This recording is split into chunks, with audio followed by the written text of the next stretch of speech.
அந்த பழைய பங்களாவில் இருந்த பெரிய கண்ணாடியை பார்த்தபடி ரம்யா தலைவாரிக் கொண்டிருந்தாள். திடீரென்று கண்ணாடியில் தெரிந்த அவளது பிம்பம் தலைவாரவதை நிறுத்திவிட்டு அவளையே உற்று பார்த்தது. பயத்தில் ரம்யா கையை தாழ்த்தினாள்.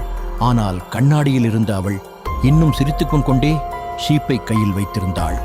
மெல்ல அந்த பிம்பம் கண்ணாடியின் உட்புறமாக இருந்து கண்ணாடியை தட்டியது. வெளியே வர எனக்கு உதவி செய் என்று ஒரு கரகரப்பான குரல் அறையெங்கும் எதிரொலித்தது. ரம்யா அலற முயன்றாள். ஆனால் அவளது குரல் அவளுக்கு கேட்கவில்லை. அடுத்த நொடி கண்ணாடியில் இருந்த பிம்பம் ரம்யாவின் கழுத்தை பிடிக்க வெளியே கையை நீட்டியது. நிஜ ரம்யா இப்போது கண்ணாடியின் உள்ளே இழுக்கப்பட்டாள். அவளது பிம்பம் வெளியே நின்றது.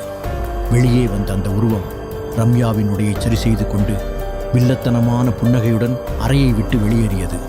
இப்போது கண்ணாடியின் உள்ளே இருந்து ரம்யா இரத்த கண்ணீருடன் கதறிக்கொண்டிருக்கிறாள். யாருக்கும் கேட்கப் போவதில்லை.